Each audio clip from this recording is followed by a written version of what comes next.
Welcome to the High Performance Man podcast. I am your host, John Fayocavitz. On this show, I interview successful men who have built impressive careers and businesses, founders, CEOs, senior leaders, and professionals who have operated at a high level for years. We talk about what actually made them successful.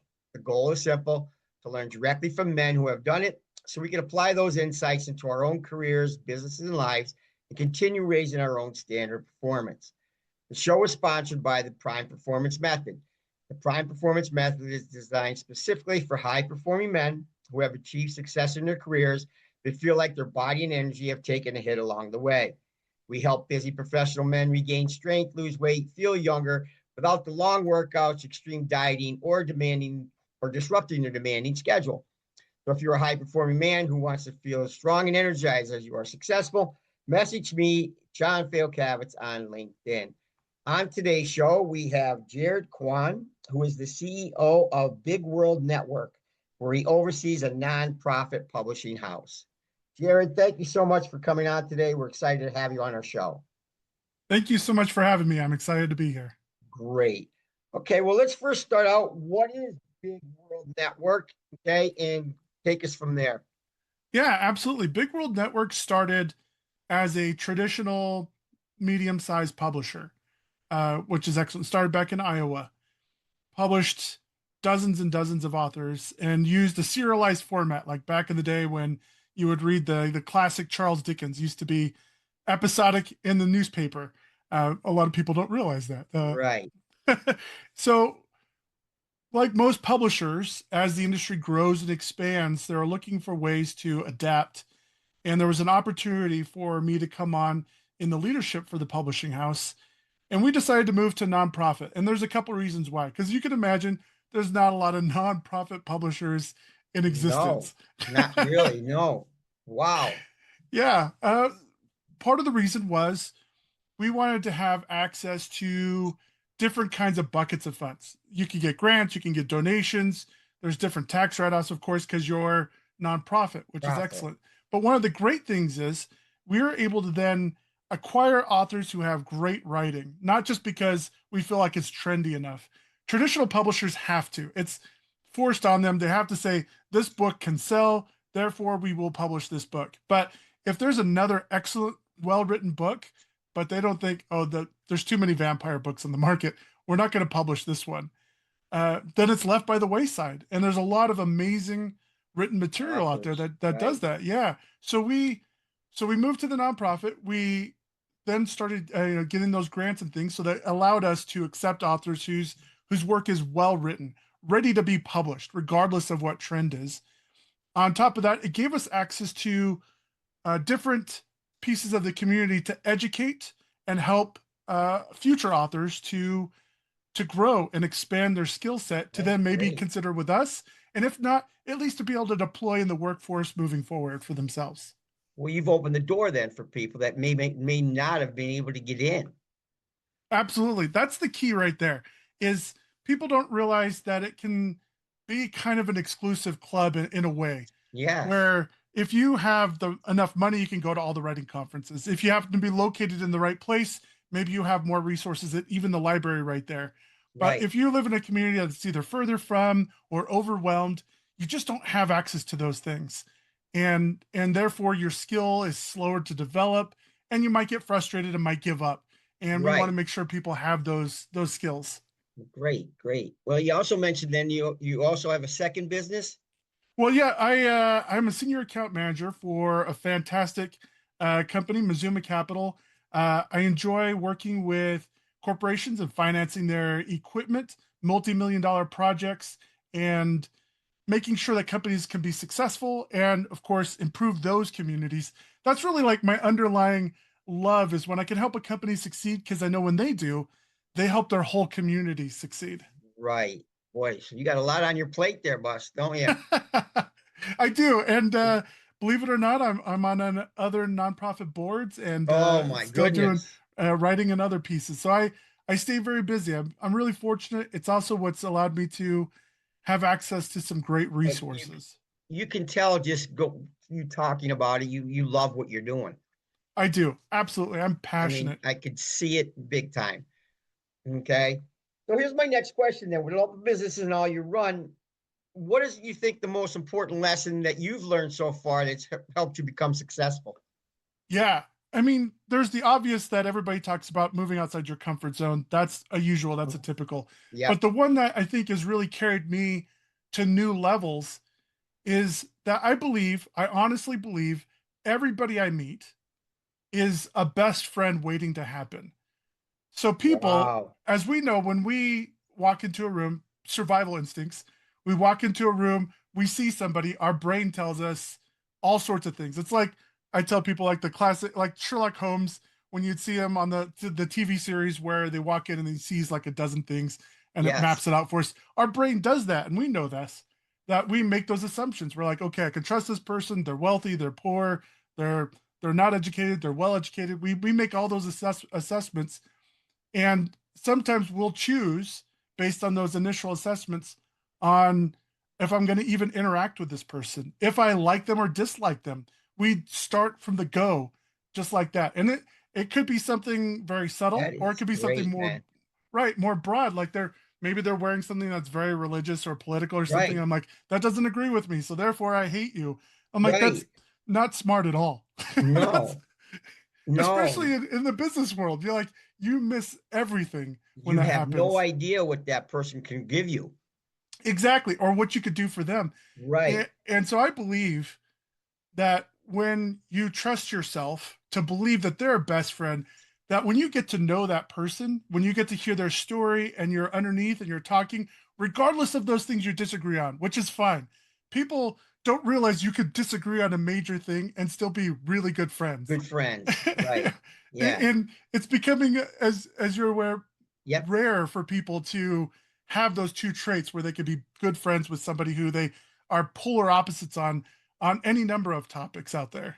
And we need to have more of that because I'll tell you, like you just said, having you meet a person, it could be your best friend or should be your best friend, or you should look at it as that way.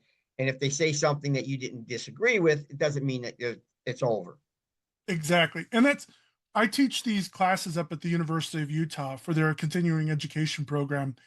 And I tell people when they go to network with people, you have to greet them and treat them like they are a best friend. Like Right. it's been a while, like, hey, but that controls your body language, what you're expressing to them, like how you look, how you feel, how you come off, and how you're genuinely curious. How are you doing? What have you been up to? And these things open all of the doors. This is like the master key to This is unlocking awesome. people. Yeah. I mean, it's your mindset. Your, 100%. your mindset going into a networking event or wherever you're meeting people. I mean, if I have that in my mind that everybody I look at could be a potential friend, I mean, that's just opens up a lot of doors. And I think it takes a lot of stress off too. It makes it more fun. 100%. It makes it Yeah, more fun. exactly. Because you're not like stressed to go see an old friend, at least most of the time. No, You're not right. stressed to go see an old friend. That's awesome. Great insights there, Jared. Love it. My next question. So what do you think hinders a lot of men from reaching their full potential? To be honest, I feel like both the comfort zone combined with that friendship piece are what keeps them back. I love Okay. to use this analogy. Do you know about the SR-71 Blackbird? No, It's no. one of my favorite aircraft. It was a military aircraft for years, developed in the 60s, just barely retired like 10 years ago.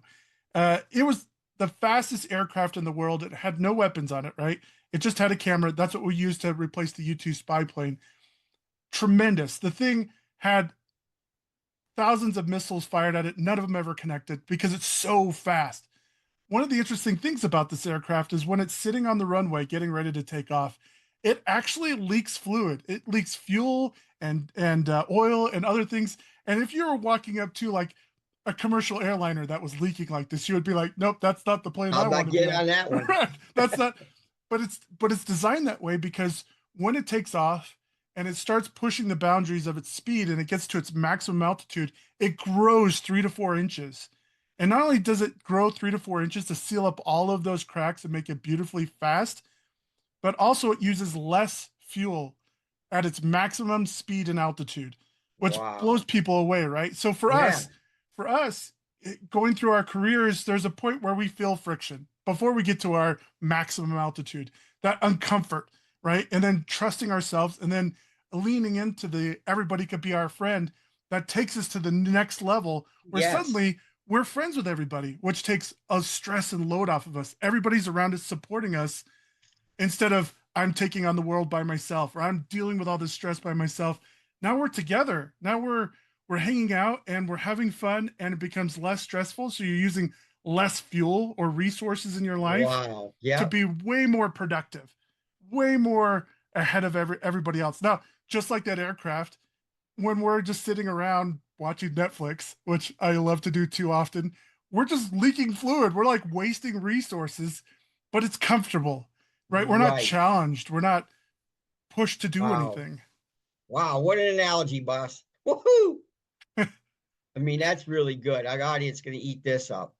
Yeah, I Okay. think if you ever get a chance to look up Top Gear is one of my favorite shows from the Yes, I've BBC. watched Top Gears. Yeah. Yeah, Jeremy Clarkson does a video on the SR-71, just a gorgeous video that does a great highlight of that. Interesting. Yeah, I highly recommend it.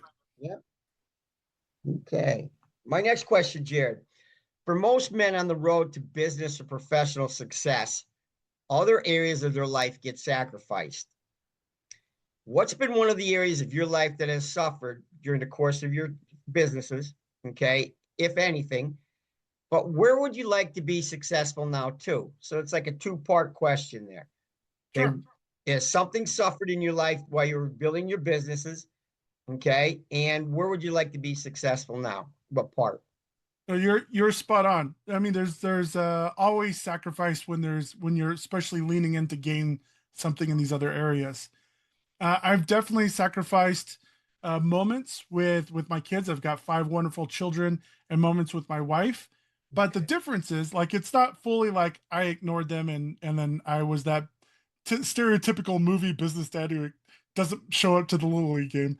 I Right. what I did is, I mean, those moments are sacrificed because you're out and busy doing things, making things happen, so you can't be there with them. But we minimized that impact, my wife and I, because we had put together a list of goals that we want to achieve that we put together so that we're like, it's not me just saying, here's my goal, wife, this is what's going to happen. Together, we're like, what's realistic for us in our relationship and our family? What can we sustain? What can I accomplish? And then they understood, my kids and my wife understood why I'm gone, what I'm doing. And then That is we were able so to good. we were able to schedule in all those things. Like I knew well ahead of time. My wife would be wonderful at this. She would schedule out on my calendar when it's my turn to go to parent teacher conference, when they have a cheerleading competition, when there's a competition for color guard, one of these activities that I really need to be present as a father to really support them. And when they were on the calendar, and I have all my other obligations, my publishing job, my finance job, whether I'm on the board of one of these other nonprofit organizations, and they're like, hey, can you make it to this event on this day? Or can you do this thing? I'd say, I can't. I'd be open and honest and upfront with those organizations Amen. communicating. And then what that did is it allowed them to go, okay, Jared's not overextending himself, but he was open and honest with us. Because That's I've worked with a lot of people who will commit to things and overcommit and burn out their family life or burn themselves out and or disappear because they're overly stressed, and those are all worst case scenarios. So they would know, that's okay, and I'm making it to my event because I right. made sure not to schedule it over the top of that. I made So sure I'm doing my thing. so you not only have a wife, but you have an assistant. I do. Well, I really, it's even bigger than that because not only have I really involved my children in my goals and processes, and when possible, I actually bring them into events that I go to. Like I'm a special guest at the Salt Lake Comic Con here. I like to bring them to the events. I like to encourage them if they want to participate in different ways, which is excellent. But also I've built a good circle of friends who do all the same support work. Whenever I'm out there, if there's an opportunity I don't know about, they know what my goals are. I've shared that with them. We communicate with each other, we support each other. And so whenever there's an opportunity that I see for them, I'm like, hey, check this out. I think you're going to love this. And then vice versa. They're like, hey, have you heard about this thing happening? Because we're human. There's only so much information we could take in a day. Wow, And that's so they excellent. so it's a force multiplier. but it's even bigger than that because I allow myself to share my goals and aspirations with acquaintances on that outer limit, which really expands your circle. Because, as we know, ever since the invention of Facebook, sure, you could be friended with like thousands of people, but really you only have a circle of like 20 or 30 people, maybe. But Right. when you allow yourself to be open and express your goals and desires for these things, but at the same time, if you hear some of theirs and you're willing to do the same thing for them, then you've built together an all-star team of support that Yes. does the same thing. Okay, I can't fill in here, I can go there. Hey, my car broke down. Like I've had that happen where my car broke down. I'm like, I need to get to this thing.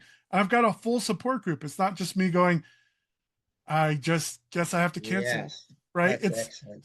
so it's leaning and trusting on those out there as well. That's awesome. Awesome. What is it, the second part? Did you, where would you like to be successful now? Yeah. So even though I've published books, I have 6 published books out there, which I'm very proud of, really happy. You personally do. Yeah, yeah, they're traditionally published books. Those are excellent. Great. And I'm really excited about those and their successes. But I'd like to get to the point where I'm really financially set with my publishing, where I'm in a place where I can write more full time and lean into that a little bit more and still do the nonprofit publishing leadership.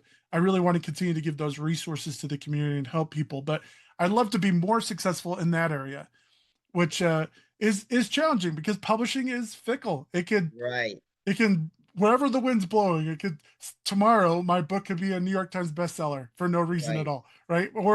Or I'm always technically undiscovered, right, compared to Right. others. Wow. Wow. Wow. Wow. Well, in my next question, since you have all these hats that you're wearing and everything, and you're a busy person, where do you find yourself at peace? Oh, that's an excellent question. I find myself at peace in a couple different places. I love when I have my scheduled downtime to watch a TV series with my wife or my kids. It's just a moment where I can relax and just be with them and enjoy it, be in the moment. But another place that I really relax is video games because I'm a kid of the '80s, grew up with video games, and it's been an addiction ever since. Right? I I figured something was coming because when you mentioned Comic-Con, Yes, yes. That's yeah. I also Twitch stream. That's one of the things I love doing is streaming video games. But what I love about that is that I can go out there and I can play a video game and be joyful and in the moment and let my stresses go or unleash them on poor 13-year-old kids because I'm killing them in Fortnite or playing NCAA 14 and just dominating another college football team or right, one of these games. I can share that with others too without feeling stressed. When I Twitch stream, when I just put it out there, but also when people watch and just enjoy the Twitch stream in my gaming, it also makes me a couple bucks. It pays for itself, the habit. I make enough to right, buy the next game the next month without having to like look for someplace else to pull money from to right. feed that little bit of addiction. And it brings me this next level of like peace and calm. Like I can pour my stress into there for a minute and then I can go spend, a couple hours with my kids or my wife watching a show and just be ready to just relax, settle down for the night, and then get back up and just hit it I'll again. tell you, that's a unique thing that I mean, gaming sometimes drives people to be stressful. Yeah, it can. It really can. And there have been games where I have been stressed, and it's funny because I have a when I play some of those high end games where it's Call of Duty specifically, I play a lot of that where it's really intense and you're going, you're on Yeah, edge. It's like your adrenaline's pumping, and when that happens, I always schedule myself 30 minutes of time at the end where I play this game. It's funny, it's silly, but it's a fun game. It's called Lonely Mountain Downhill, and you're just a downhill mountain biker with peace and nature, just going down a oh trail. And the nature noises, it just brings it all down to like a man, nice, yeah, settling place before I. But when I play those games, when I play Call of Duty, I play with friends. So even that time, I'm playful, even though it's a little bit stressful. I'm playful with those guys, which allows me to continue to have that friendship and foster that relationship. great. My next thing, because I'm curious to know, is do you have any sort of routine that you do like with your piece or with the gaming, or I mean, is there a routine like you get up in the morning, you do this, do that? Yeah. So when I get up in the morning, I mean, the very first thing I do, besides, scrolling TikTok for 15 minutes, I guess that's a routine. Now I get up, I just kind of, take an extra 5, 10 minutes to like stretch and relax and let myself get awake before I go get ready, take a shower, get ready for the day, to drive into work. But when I'm driving into my finance job, I listen to audiobooks and I always switch it up.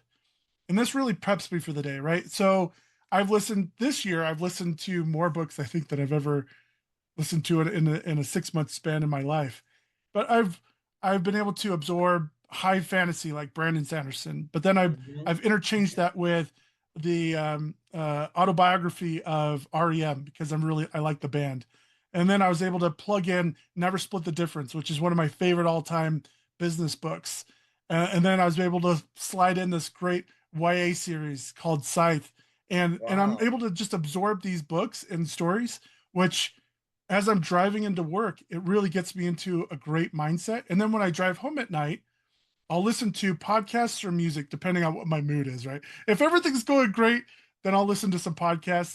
If it was kind of a downer day, like a little extra stress, I'll listen to music because as we know that releases a few extra endorphins for us. Endorphins. Exactly. Exactly. All right, Jared, my last question then is this. If you were to give one piece of advice for other men that are starting on their journey like you did, okay, for achieving success, what would that be? That it's time to get uncomfortable. And I know everybody says that. Everybody Yep. will say move beyond the comfort. But when I say uncomfortable, start with goals. Goals that push your comfort, but not just start with them and keeping them to yourself. Share them with friends, family members, children, anybody, acquaintances. Share them with people around you to hold you accountable to those goals. Because when you're like, this is what I'm going to do, and I'm going to be uncomfortable, and you get into that situation, you're like, I'm chickening out. I'm not going to do this. Then you've already set it up for you to text your friend or acquaintance or whoever, hey, I'm kind of nervous about this. I don't think I'm going to do it. They could be there to be say to that Jiminy Right. Cricket to say, listen, this is what you said you wanted to do. This is your goal. I Right. want to support you. I think you should go through with I it. And it's think that little extra. Yeah. that is super okay, getting that supports thing. Because one thing I think that men, not it's just our nature, we don't want help. You're spot on. Listen, I go to a dozen writing conferences every year here in Utah.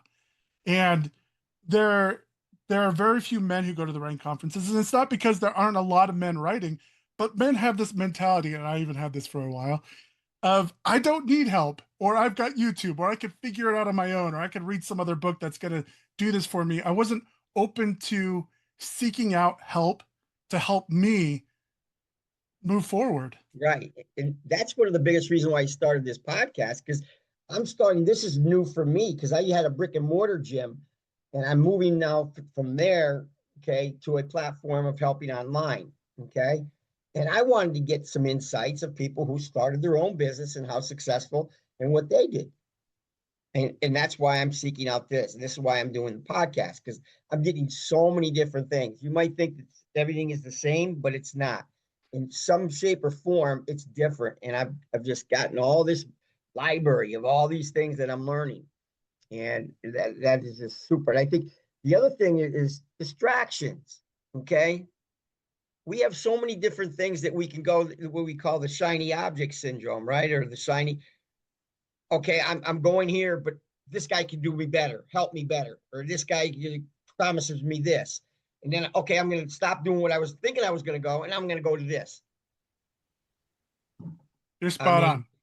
You're spot on. There's so many promises. And I always tell people, for the first thing I tell people, if it sounds too good to be true, first of true. all, Yeah, you gotta you gotta run away from that. That's not if everybody was as successful as they said they can help make people, but do seek out the resources, but seek them out first in yourself. My goals, my friend, my team, and then you can put together a pot of resources.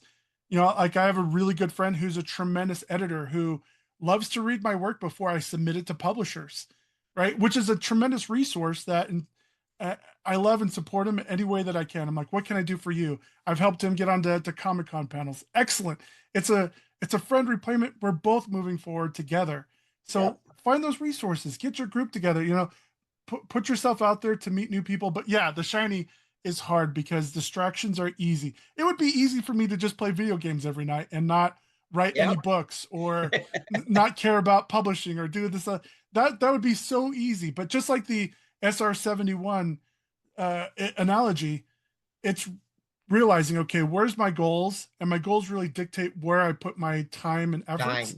What shiny things, and it's okay to put like, hey, at this Comic-Con, I'm going to schedule myself 2 hours to just wander and look at shiny because I want to enjoy the moment while I'm there. But also I know, okay, but those panels, I'm going to mentally prepare. I'm going to prepare the day before. I want to make sure I show up for those who come to see me talk about those different topics. Awesome, Jared. Well, Jared, it's been an absolute pleasure having you on the show. Okay, I want to thank you so much for taking the time to be on. Your insights and especially your analogy was awesome. Okay. And as a reminder to everyone listening, this show is brought to you by the Prime Performance Method, where we help high-performing men rebuild strength, energy, and confidence without sacrificing their careers. So if you're ready to feel as strong in your body as you are successful in your business, message me at John Fayocavitz on LinkedIn. Until our next episode, perform strong in all areas of your life.